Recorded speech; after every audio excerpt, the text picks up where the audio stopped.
कल भी मैंने कहा था, आतंकवाद को जड़ से खत्म करने के लिए और पाकिस्तान समर्थित आतंकवाद जो कई दशकों से हमको टारगेट किए हुए हैं, चाहे वो कश्मीर हो चाहे पंजाब हो, ये पूरी दुनिया जानती है और पूरा देश आतंकवाद से तंग आ चुका है। हम चाहते समाप्त हो और जो ताकतें पाकिस्तान के सरजमीन पे आतंकवाद को पनपाने का काम करती हैं, उनका सफाया होना बहुत ज़रूरी है।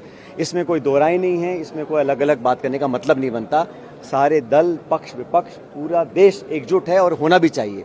और हमारी सेना का जो प्रदर्शन रहा है ऑपरेशन सिंदूर में, जिस पराक्रम का परिचय उन्होंने दिया है, जिस मुस्तैदी से न सिर्फ भारत की रक्षा करी है लेकिन उन ठिकानों को ध्वस्त किया है जो आतंकवाद के नर्सरी थी, तो मैं समझता हूँ हमारी सेना को सलाम हमें करना चाहिए। और मैं तो कहता हूँ ना सिर्फ सैनिकों को, लेकिन उन सैनिकों के परिवारों को जिन्होंने अपने लोगों को हमारी रक्षा के लिए सरहद पर भेजा है, उन लोगों को मैं साधुवाद देता हूं, उन परिजनों को। और पूरा देश गर्वान्वित महसूस करता है जब भारत की सेना देश की रक्षा के लिए सब कुछ कुर्बान करने के लिए तत्पर रहती है। और मुझे लगता है कि पूरी दुनिया में सबसे प्रोफेशनल आर्मी अगर कोई है तो भारत की है। लेकिन जिस प्रकार से युद्ध विराम किया गया, उसकी घोषणा एक तीसरे मुल्क के राष्ट्रपति करते हैं, यह अप्रत्याशित है। आज तक कभी ऐसा हुआ नहीं है।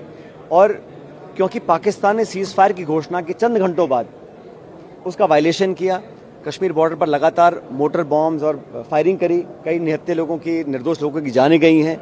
तो जिस देश से आपने समझौता किया है, क्या विश्वसनीयता है उसकी, क्या क्रेडिबिलिटी है कि आगे इस प्रकार के काम नहीं होंगे। और मुझे तो इस बात की भी चिंता है कि IMF ने अभी बहुत बड़ा लोन उनको दिया है और अमेरिका के राष्ट्रपति कहते हैं बहुत व्यापार करेंगे पाकिस्तान के साथ। जो संसाधन पाकिस्तान के पास हैं उसका वो दुरुपयोग नहीं करेंगे, इसकी क्या गारंटी है। वो टेरर फंडिंग दोबारा चालू नहीं करेंगे, इसकी क्या गारंटी है। इसलिए सरकार को स्पष्ट करना चाहिए कि क्या आश्वासन उनको मिला है, क्योंकि हम लोग चर्चा करें आतंकवाद की और अमेरिका ने नया सुगुफा छोड़ दिया है कश्मीर का। कश्मीर की तो चर्चा ही नहीं थी भाई, ये अलग अलग मुद्दे हैं और कश्मीर द्विपक्षीय मामला है।